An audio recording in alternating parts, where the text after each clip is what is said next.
Hey Jamie, you were telling me a story the other day, and I think this is a topic we need to discuss. Why don't you share with folks the story you shared with me?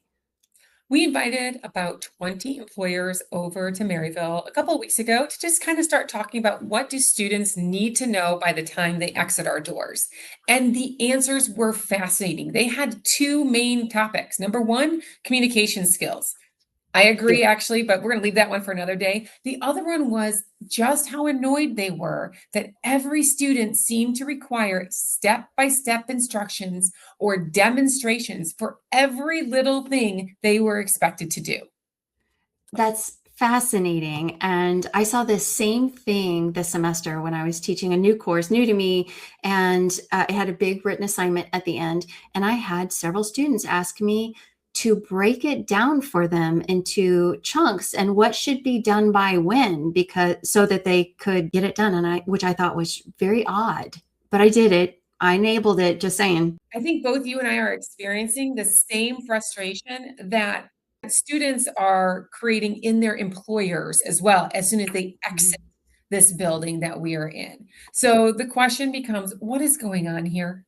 What are we not teaching them? What are the students seeming to lack that used to be there? Yeah, I had this experience this semester. I identified it immediately in the first class. I'm teaching a new one. It's new to me, strategic management. It's the final class in the MBA. Week one, I actually talked to my boss. I talked to a lot of professors saying these people actually aren't thinking. They can't think. And I like, how do I convince them to think? How do I teach them to think? Because this is the last course. How do I do that? And I didn't answer the question, but I learned a lot about the process and what's happening in the class or just in general in our students. And so you and I both actually recently dove into the research. I think because we both ended up with students with poor outcomes on their final assignments. Yeah, It's true.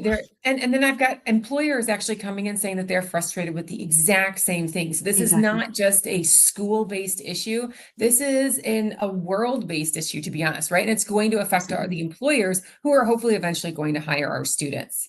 So Absolutely. what happened? What's going on? So when we dig into it, what we're seeing is that students in general, not just our students, but students and professionals, younger professionals in particular, they're struggling with just a general discomfort in open-ended tasks and also ambiguity. And I think those two things are very similar. And I have seen this for a long time as a manager, but what I haven't seen is this at scale in magnitude that we're seeing it right now. And I think one of the things that we saw in COVID was an amplification, if you will, of a loss of control. So if you look at the things that drive people, they need autonomy or agency, right? They need the ability to make their own decisions. They need to feel like they belong. They need to feel valued, right? They need to have some purpose. So, but COVID, the rules kept changing. They didn't know what success looked like. They didn't know if they did these things, they would be safe. And everything was ambiguous. And so what I think we saw is people retreat from making their own decisions and asking for specific rules. And you came up with a phrase for that, or like I've heard this phrase before, but I really liked yours. So what are you calling it?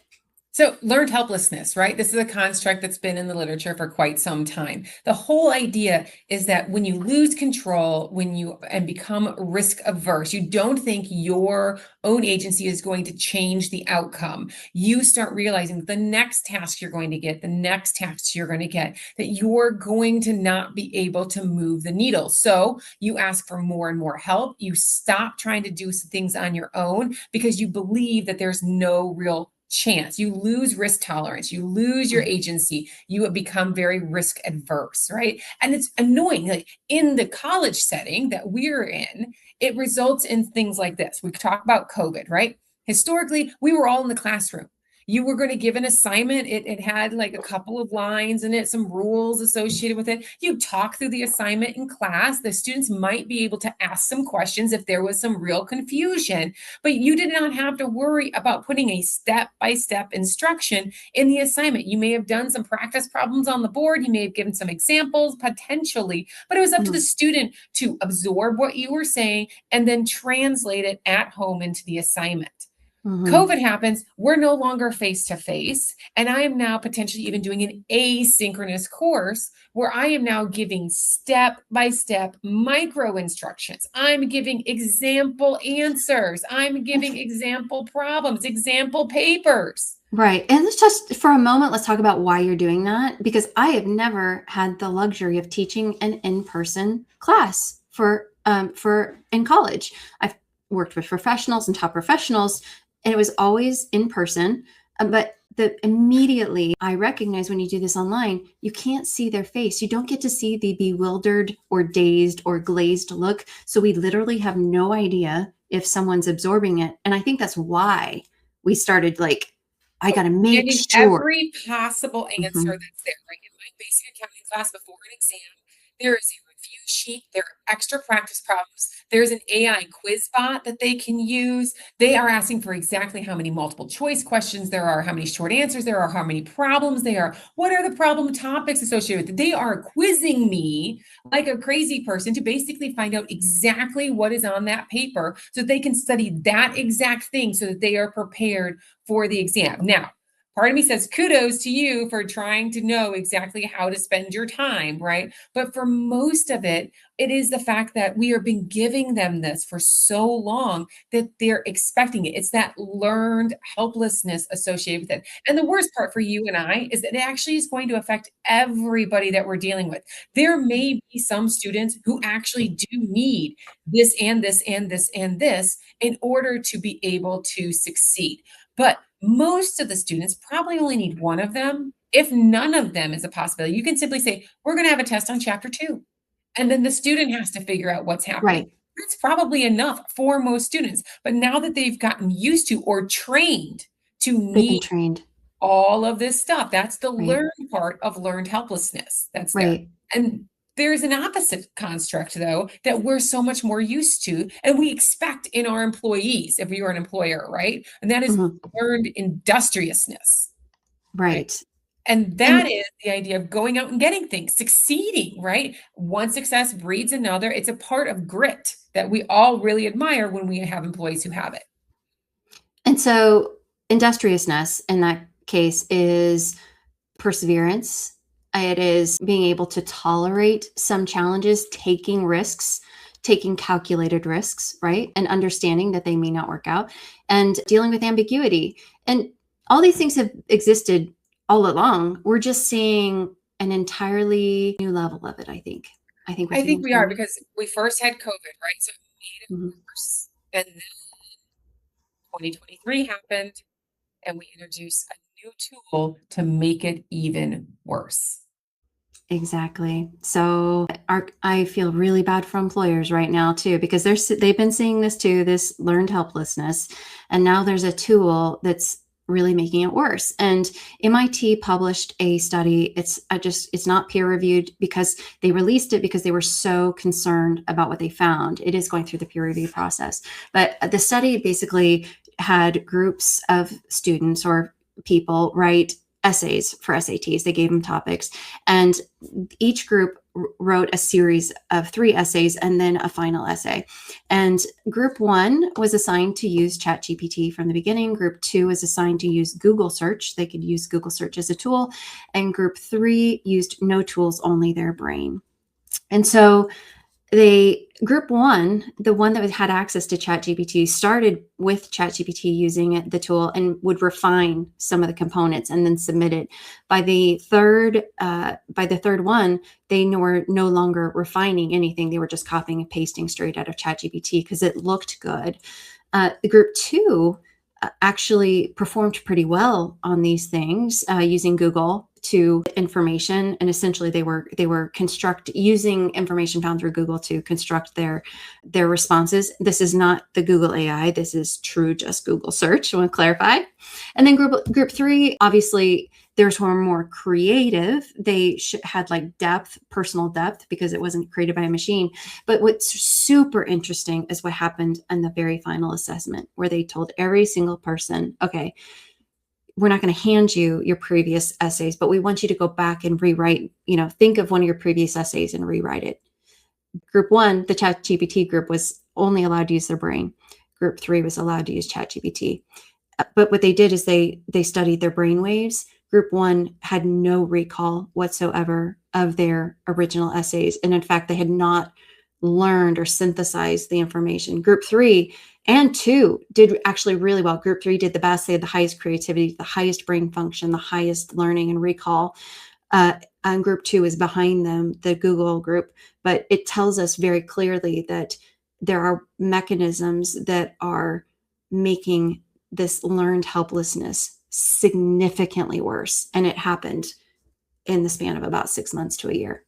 So it's so easy yeah, because they're not engaging their brain. They're not exactly. struggling, which means they're not learning, right? One of the biggest things we talk about is embrace the struggle inside the Right. class, right? Because you have to learn how to connect one thing that you just heard about to something you already know so that you're building that knowledge base. And that's how we learn, right? That's how Right. everything works. And if I'm just scanning and not even really absorbing what I'm reading, that's not learning how to write an essay. That's not engaging with that material. You're Right. not truly learning it.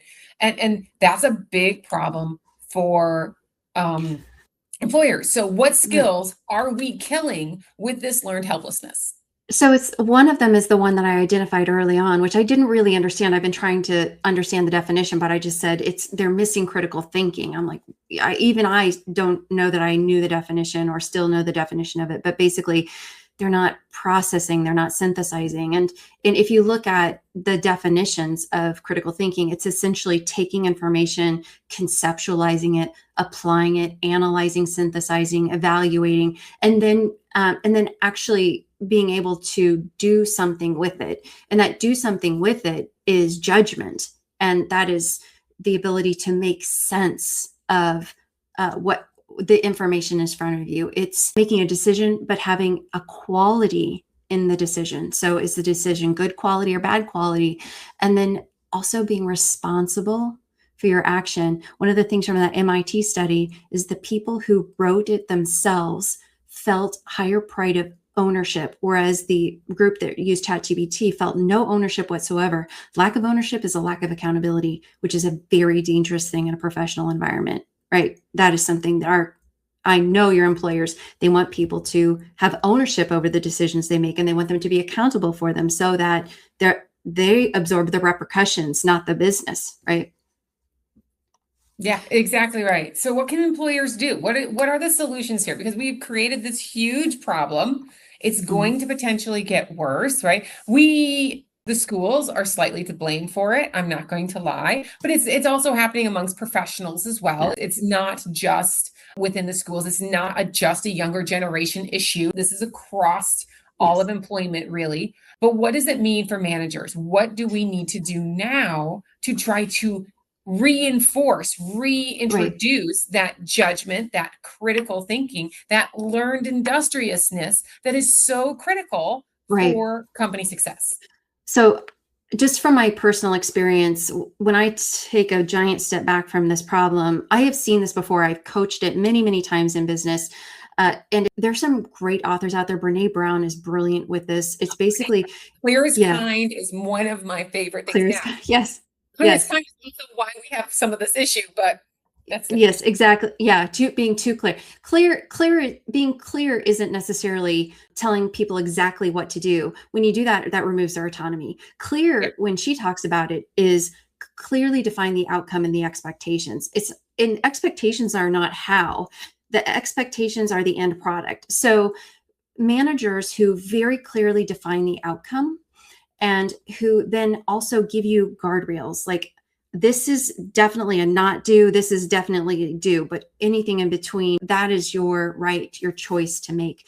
And then giving them some decision authority. You can decide. I had somebody, I said, hey, can you order a cake for this event? And they wanted to know where I wanted it ordered from and like what and I was like, I don't want to make that decision. I didn't realize in the moment that they're part of this experience of not feeling empowered, right? I really don't care. That is not a decision I want to make. How do we help them say the cake needs to be this, feed this many people, and anything else is up to you? Like, how do we give them that outcome and the guidelines? yeah. So So I think outcome, constraints, decision authority. Right. Exactly. You choose. And they can't be penalized for it. If you prefer Costco cake and you're really passionate about it, you need to tell them it's got to come from Costco. But come on. Yeah. Does it really? I don't know. Step number two. Step Yeah. number two. Step number two, don't bring me problems, right? Bring me solutions. That's such a common phrase that you hear from managers. Don't do it, right? Yes. You can There's an ask them, alternative. yeah, alternatives. Have you tried this so far? What are some options we could explore? What are your recommendations? That is really important. You need to give them guidance without, Solving the problem. creating. Yeah, there Yeah. we go. Yeah. One of my favorites is, what have you tried so far? And that is a glimpse into their thought process, right? How they think. And eventually you can say, well, have you tried this? Have you tried this? If they haven't tried those things, have them go try those things. Because then you're teaching that industriousness, right? You're teaching what the That's resources are. important, right? What you tried so far actually tells me that before you came into my office, you did something. You Right. didn't just say, there's a problem, run in and get instructions. That's Exactly. the learned helplessness we need to avoid. Right. Okay. So what do you say to professionals, students, professionals, employees out there that may be experiencing this? Number one, you're going to have to learn to get a little bit more comfortable being uncomfortable, right? Discomfort is actually a sign of learning, and you're going to have to embrace it. Now, this is going to take time. Nobody's going to just leap into, okay, I'm going to now start taking all of these risks, etc. That doesn't work. But staying so far in your safe zone, staying so far in your item will also, by the way, keep you at the lowest level of individual contributor that you possibly could be, because all you are is a cog in the machine at that point. Yeah. Right? We Yeah. need you to break out of that. You're going to have to continue learning. You're going to have to start taking additional risks. Otherwise, you're never Right. going to grow in your own job with what's happening. Yeah, I also talk to folks about, I used to say, time management, and we are all a service, a product. We are all a product and service. So when we learn new things, we are becoming a better service, a better product. But the question is, the one thing that we all have is a finite amount of time. We all have the same 24 hours, but it's no longer about what you do with your time. It's really about what you do with your attention. Right. And so where are you spending your very constrained attention? Because when you spend your attention on something, it drains your energy, right? Can't focus on something for 24/7. So where are you spending your attention? Are you spending it scrolling on TikTok, or are you spending it learning something new or reading a book? Right. And talk a little bit about what you said was the trend around oversimplifying Okay. job So roles. there is a trend out there, and I'm just gonna be honest, I doom scroll every once in a while. It's a sin, whatever. And one of the trends on TikTok and on Reels on Facebook are these individuals who either pretend or create videos or create little cartoons about somebody showing boundaries in their business, right? Showing it, and you'll see them pretending to be HR on one side and pretending to be the employee on the other side. And the employer is asking for something that feels fairly reasonable. I need you to come in an hour tomorrow early because we've got some sort of big issue. And this person says, yes, great. And then shows up an hour late the next day after that. And when the manager questions them, she says, well, you had me come in an hour early yesterday, so I then took my time back because you're not paying me for that. Or refusing to go to, say, a team building activity in the afternoon because I'm sorry, but that is my personal time. Now, it is okay to set Have healthy boundaries. Yeah. boundaries and stuff like that. But these particular TikToks are actually going to the extreme of basically saying, I will only work 40 hours a week, not 40 hours in 1 minute. And Mhm. regardless if I'm an employee that's salaried or hourly, that I will, if it's not written in my contract explicitly, then I'm not going to do it. Are you So allowed and right to do that? Yes, yes. but there are consequences. Right. So I think we want people to have balance, right? And one of the questions that I think we should tell people to ask is, when you listen to this advice, is it good for you long term? Does it feel good short term? Is it good for you long term? So if you actually think about the request to go do a team building event, is not going to that team building event good for you long term? Is being very, very strict on the amount of of time that you will give an employer good for you long term? Or is it better for you to be more flexible because maybe they'll be more flexible in return? So I think that's just the other thing we want to talk about is, or people to think about, professionals in particular, when you are thinking about these decisions or the role models, and you're looking at role models, are you taking what they're saying and applying a long-term lens to it? And Yeah. is there a Because, middle yeah, ground? we're trying to say, don't be taken advantage of, right? Right. That's not what we're suggesting. It is set healthy boundaries, but recognize that all boundaries need to be reasonable and All somewhat boundaries have fluid. consequences too. Yeah, boundaries have consequences. I love that. I love that idea. And a lack of boundaries has consequences too. So everything has consequences. It's just a choice of which ones you want. So There we go. all right, I think we've pontificated enough today. What do you think? I agree, but this has been fun. Yeah, I agree. Okay, so if you take anything away from today, or anybody who might actually be watching this, the first thing is discomfort isn't a sign of failing. It is a sign of learning. Please, please, please embrace the discomfort. And if you don't feel that friction, you're probably outsourcing your thinking to AI or someone else. And managers, your job isn't to narrate every step. It's to define the outcome, the constraints, and the decision authority, thus giving them the autonomy that they need to grow and do what is there. That's how we restore control without turning into a human instruction manual. If this episode made you mildly uncomfortable in a productive way, share it with a manager, a coworker, maybe that friend who just says, tell me what to do and I'll do it. We appreciate you listening. Give us a like or a comment and tell us what questions you have. Keep your spreadsheets handy and your coffee strong.